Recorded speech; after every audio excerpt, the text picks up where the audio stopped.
All right, guys. Technically, you don't have to take the wheel off to do this, but I did because it makes it easier. There's some spots where you're going to want to kind of tap it with a hammer.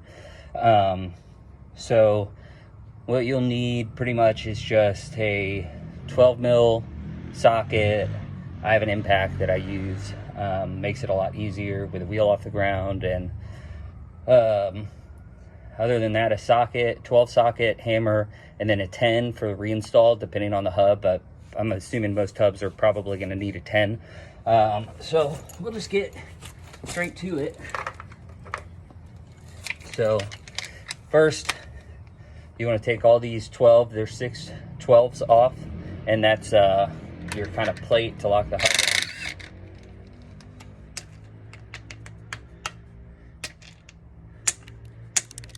in. Oh, come on.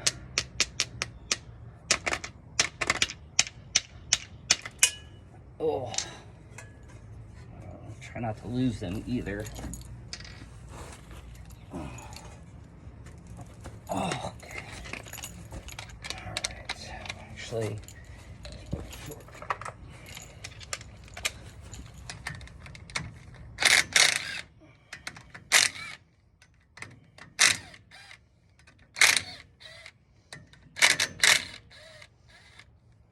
they shouldn't be on that tight.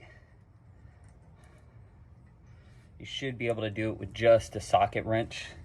You might need to hold the rotor or something in place to make sure it doesn't move. Each of them has another small washer on it.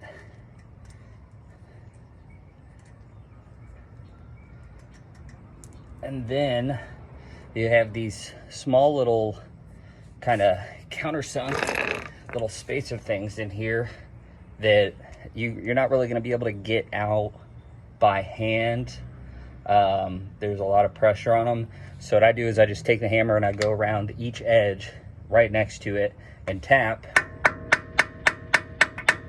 and then you'll see it pop loose, and then you can pull it out.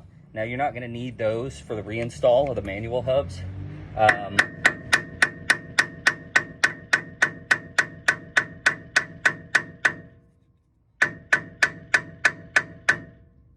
But I save them just in case.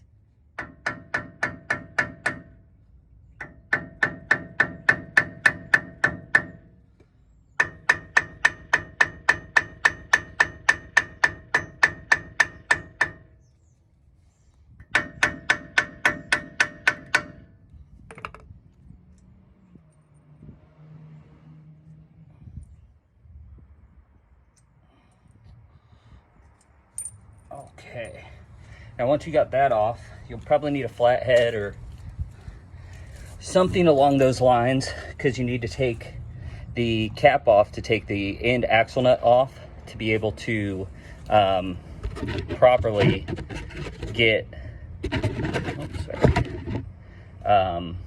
this plate off. So I'll just use a flathead and my hammer.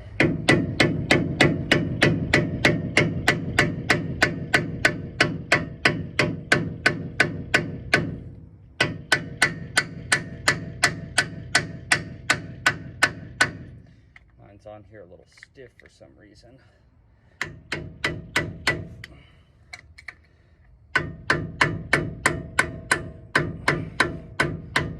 There we go.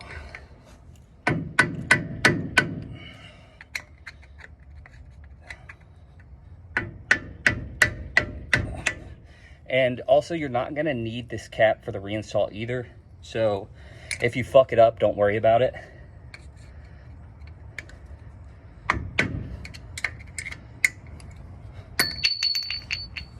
And then also, your end axle bolt should be a 12 as well. That should come off pretty easy.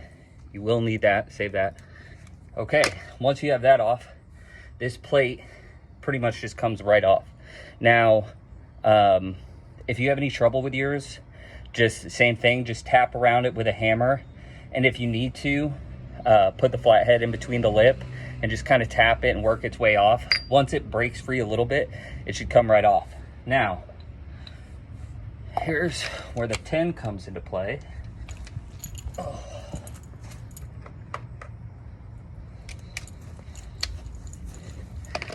So here's my new hub. Just kind of an off-brand that I found on Amazon. It was $106, I believe, for the set, which isn't bad. You know, I know a lot of other people like the Warren or the ASIN, but I don't really care. You know, if they break, I'm at $100. I already put my passenger side on and tested it. It works just like it should. Didn't seem like there was any problems. So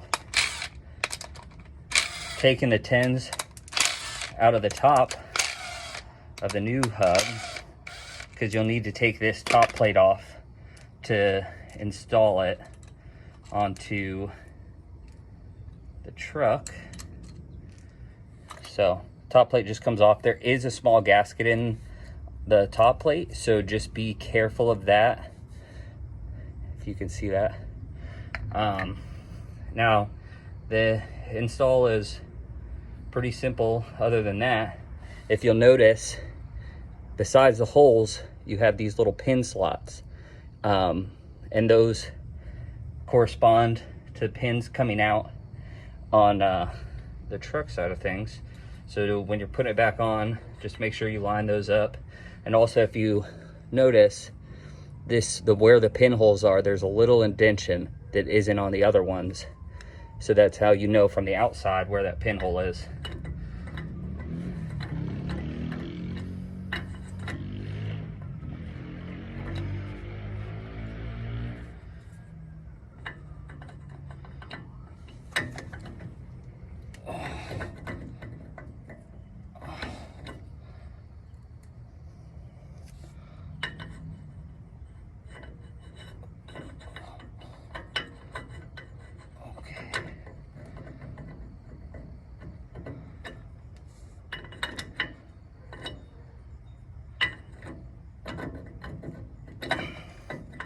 Try something real quick.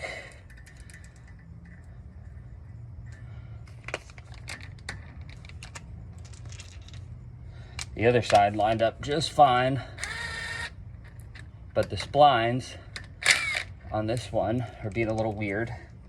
But you can spin this by hand. It is a little tight, the end of the axle. You can spin it by hand to make sure it lines up. So that's all I had to do, was spin it a little bit by hand, lined up, slid right on. Now, you will need the washers, not the countersunk ones, and then obviously the nuts for reassembly.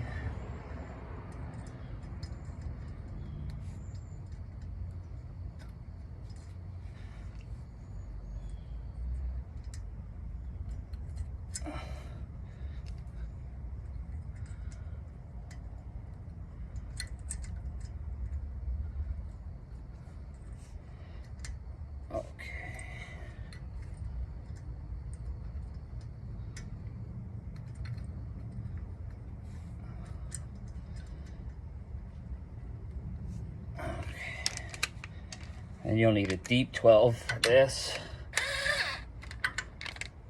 Now I kind of treat this like putting lug nuts on, not just going around in a circle, but doing kind of a star pattern to make sure that I don't put any weird pressure on this in any sort of weird way.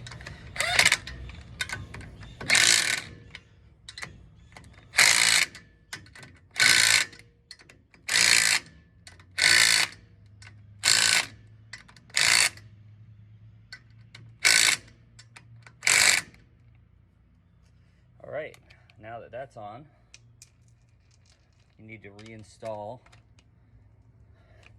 your axle nut or bolt.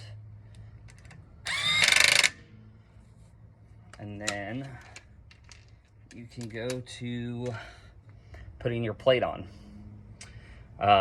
It also has grooves. I just kind of made sure my lock was kind of towards the top. That's where I wanted it to be. But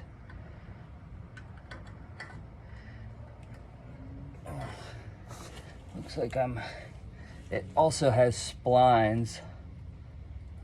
Okay, come on. Make sure your gasket isn't fucked up also when you're putting this on. That is important. There we go.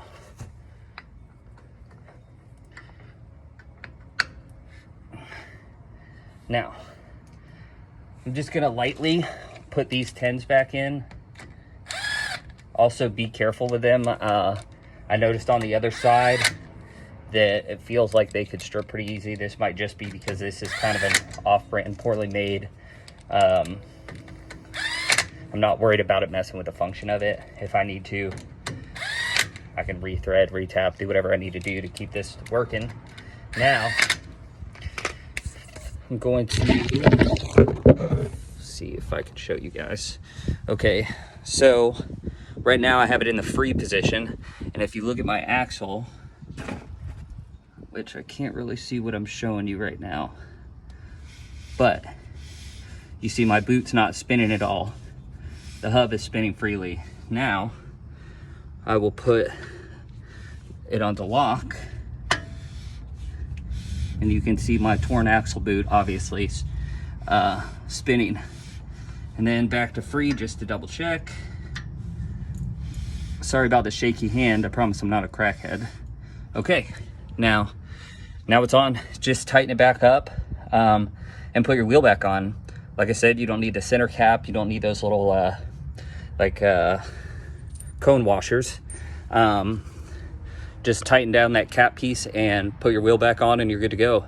Apparently this is supposed to save you some drag in the front end. Obviously you can see my CV axle is torn, or the boot is torn. I didn't feel like getting around to replacing those yet. So I'm putting these on to kind of save me some wear and tear.